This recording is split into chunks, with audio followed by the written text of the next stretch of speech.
Batman, probably the most well-known superhero of all time right next to Superman. Even if you never read a comic book in your entire life or are just not a fan of the superhero genre in general, you've probably at least heard of him. From a long-running comic book series, the 60s show, the 90s movies, the animated series, the Christopher Nolan's Dark Knight trilogy, not to mention the countless amounts of merchandise, Batman has just about been in everything. And I mean everything. For the longest time, I was never really big on the comic books. I love watching the animated series and still do to this day, and I'll sit back and watch the 1989 Batman film any day. But this video just isn't about my personal feelings toward the Dark Knight in general. Batman has also had his share of video games in the industry. Now, there's a lot of Batman games out there. I won't even begin to list them all. The only games I've ever played and beaten were Batman for the NES, Batman Returns for the Super Nintendo, and Batman Arkham Asylum. From what I've heard, Batman, like Superman, has a poor batting average when it comes to games. In fact, looking back, maybe I've only played these 3 games because something inside me told me to stay away from the rest. Who knows, maybe later down the road I'll look into some of the games, but I think I've gone off track long enough. Seriously, I can go on and on about what I think about Batman, but I digress. This is my review of Batman Arkham Asylum.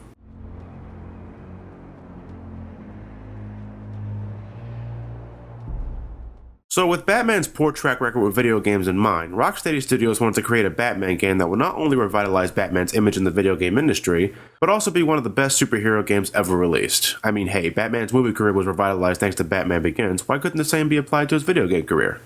The end result is Batman Arkham Asylum, without a doubt the best Batman game created so far, but even as a game in general, it's incredibly fun to play and does a great job in immersing you in the Batman mythos. That's the sweet and short version, but let's take a deeper look. In terms of the story, Batman Arkham Asylum isn't tied to any other medium in the Batman universe, so you don't have to read or watch any supplementary material to understand the plot as a whole. Even then, the game contains many interview tapes and character biographies that get you up to date with the characters in the game, so you're never left behind. Batman manages to capture the Joker once again after attempting to attack the mayor of Gotham City. With Joker back in the walls of Arkham Asylum, Batman feels that something just isn't right and begins to make sure that Joker is properly locked up. As Batman suspected, Joker manages to break free not only thanks to Harley Quinn overriding the security system, but thanks to Black Gate prisoners being transferred to Arkham after the prison itself was destroyed in a fire. So with an army of mooks on his side, Joker easily takes control of the entire asylum with Batman trapped inside. Arkham Island consists of 3 main lands, each containing their own areas. In order to save the day, Batman will need to travel through Arkham's Penitentiary, the Botanical Gardens, the Arkham Mansion, the cave systems within Arkham Island, the medical facility, and finally the Intensive Treatment Center. As the Dark Knight, you need to use your combat, stealth, and detective skills to put an end to Joker's madness. Throughout your adventure, you'll clash heads with some of Batman's gallery of rogues such as Bane, Killer Croc, Scarecrow, and Poison Ivy, who are now on the loose thanks to Joker. When you aren't dealing with a supervillain, you're usually fighting against Blackgate prisoners. With the use of Batman's free-flowing combat system, you can wipe out entire leagues of mooks by chaining attacks together at the right time and rack up combos to a large degree. You can also counter physical attacks with attacks of your own when the prompt appears, looking something like a spider sense. Encountering mooks doesn't always involve fisticuffs though. There are times where Batman will need to use his stealth tactics to take out enemies carrying deadly weapons such as guns. By utilizing batarangs, the grapple hook, and conveniently placed gargoyles, Batman can take out armed mooks one by one, all while instilling fear on the remaining foes. Personally, I think the combat and stealth mechanics are without a doubt the best part of the game. When you figure out the trick of chaining large amounts of attacks together, it's incredibly satisfying knocking out tons of foes with hard-hitting punches and drop kicks. The stealth sections can be tons of fun as well, especially when you want to get creative with your knockouts, like using a silent takedown on one of the mooks and spraying its unconscious body with explosive gel. It's hilarious. I also love using the ledge takedown. Booyah! And now he's a ragdoll. With each mook defeated and by accomplishing certain tasks, Batman can earn experience points that he can use to purchase upgrades from Wayne Tech. Wait, he has to buy upgrades from a company he owns? Okay, well, you're not really buying upgrades. In fact, what exactly are the experience points anyway? Is it wisdom? Anyway, upgrades can range from updating gadgets, your health meter, and additional combat skills like the inverted takedown, each coming with their own little quirky image, which I honestly wish they could have been drawn a bit better. I mean, this one looks like Batman's about to give you the most epic bitch slap of your life, and this one looks like someone slipped fire ants into his batsuit. Besides using Batman's martial arts skills, you can also gain access to gadgets that'll help him fully explore Arkham Island.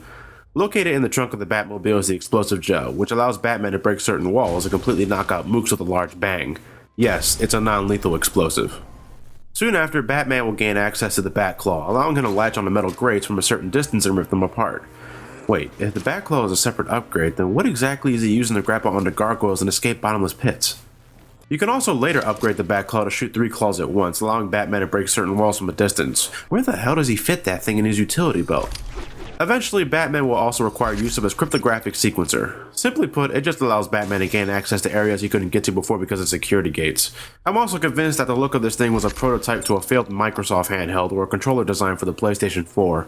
Soon after, Batman will even gain access to his Batwing. Awesome!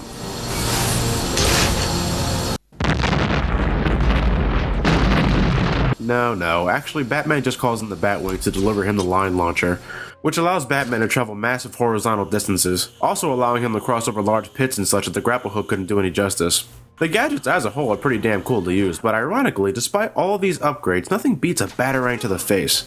Now, if only there was some sort of way to combine a Batarang with explosive gel. But of course, one of the major gimmicks of this game is Batman's detective mode. With the push of a button, Batman can investigate his surroundings, see enemies from far distances, establish whether or not they are armed, breakable walls, hidden goodies, Riddler trophies, fingerprints, DNA trails, and last but not least, someone's breath. No, I'm not kidding. Someone's breath. Yeah, so the detective mode is pretty damn amazing. I mean, there's really nothing it can't do besides make toast. With that said, it's kind of a double-edged sword. On one hand, you always know what's up ahead. On the other hand, you always know what's up ahead. So the challenge factor is sort of diminished when you're using it. You'll probably find yourself in detective mode for about 90% of the game, so I hope you like the color blue. There will also be times where I have to use Batman's good old-fashioned platforming abilities to great use, like in these sections where you can't grapple onto anything and during Scarecrow's nightmare sequences. Batman for the most part controls pretty well, but the platforming can be a bit finicky at times, especially in tight jumps. There's never a fear of dying from bottomless pits thanks to the escape feature, but the frustration from missing a jump still applies. By holding down the run button while falling, you can have Batman glide slowly to the ground, allowing you to better position yourself for a smoother landing. I would also like to note that even when the cape begins to tear later in the game, the glide function isn't hindered in the slightest. So I'm guessing the cape can ignore the law of aerodynamics completely. Hey, it's Batman, I'm sure it's certainly possible with him. The overall structure of the game reminds me a lot of Metroid, actually. The open-ended design of Arkham Island, being able to explore areas at your leisure and getting upgrades to explore deeper into an area you couldn't before, it's all very Metroid-like, only with Batman. But if all that wasn't enough, we also have the Riddler Challenges. Soon after the beginning of your journey, the Riddler himself will hack into your communications and offer you a challenge to solve all of the riddles he's scattered across Arkham Asylum. These can range from collecting these green trophies, scanning a particular object, or throwing batarangs at chattering teeth. In the end, you're really only doing this for experience points and achievements, but for me, I find great pleasure in listening to Edward Nygma slowly become more aggravated with each riddle I solve. What? You're nearly done. Are you cheating? Looking them up on the internet? No, shut up. The boss fights actually are the weakest part of the game. You see, Joker's ultimate goal is to infect the people of Gotham with this chemical called Titan, which can transform people into mindless hulking beasts. The formula itself was created by Dr. Young, who used Bane's Venom Serum as a basis. Let the boss fight with Bane be the basis of just about every boss fight in the entire game. One large muscle man charging at you alongside a plethora of mooks. In fact, the real enemies of the game are the mooks, co-starring Joker and company. The only villains who change things up are Killer Croc, which is different but takes forever, and Poison Ivy, which, fuck it, it's just more mooks with a giant killer plant in the background. Unfortunately, this also holds true with the final boss, which is definitely the most disappointing part of the game. The Scarecrow sections are definitely the best encounters of the game. It's surreal, intense, and fits perfectly with the character. That's how a boss fight should be structured. As a whole, I wish this was one section they did a better job in. I mean, yeah, we can collect a lot of biographies about other Batman villains, but I sure would have liked to face some of them in the actual game. Graphically speaking, it's great for the generation's standards, but not perfect. The character models are spot on, but there are times where I can't help but think I'm looking at a moving wax figure. Then there are times when the lighting doesn't mesh well with the characters at all. I mean, look at Joker here. Jeez, what the hell is happening there? And why does Commissioner Gordon have the body of a 30-year-old but the head of a 70-year-old? The cutscenes are animated well, but the in-game dialogue sequences contain very stiff animations and almost little to no expressions. It's like everybody treats the situation with the same enthusiasm as Ben Stein. There's also times when the game's use of Ragdoll Physics can be a little jarring.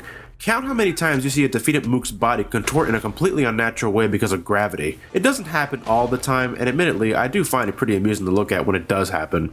The game's soundtrack is incredibly atmospheric, which for a game about Batman fits quite well. The music isn't catchy per se, but there are some pieces that are quite enjoyable, like the sequence of music that plays during stealth sections. Even so, I can't help but start humming some musical pieces from the 1989 Batman film when exploring Arkham Island, or beating the shit out of thugs. Hell, sometimes the old 60s Batman tune pops into my head every once in a while.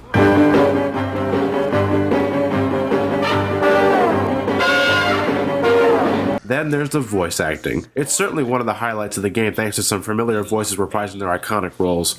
Mark Hamill once again does a great job with the Joker, but you can definitely tell he's aged a bit since his heyday. It's still a great performance though, and certainly the most memorable character in the game. I salute my fallen enemy!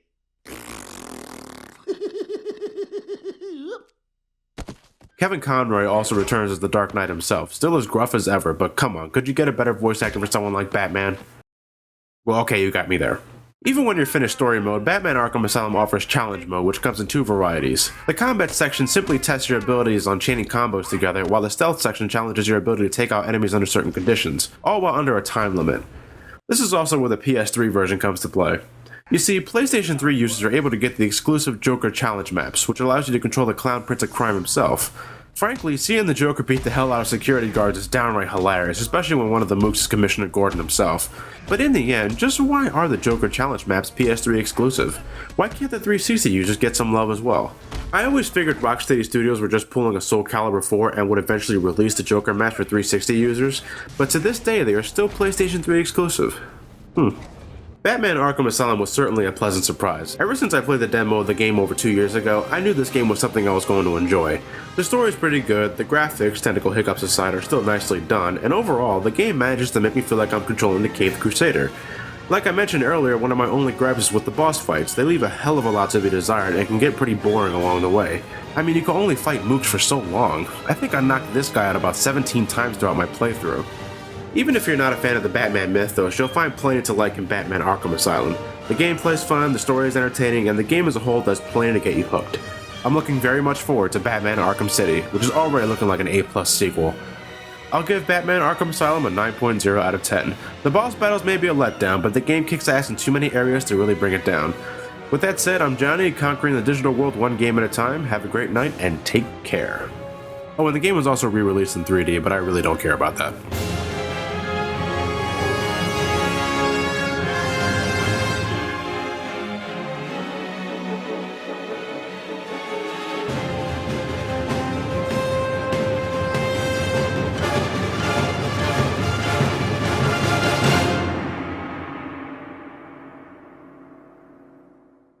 Any last words before I bust your balls, blunt man?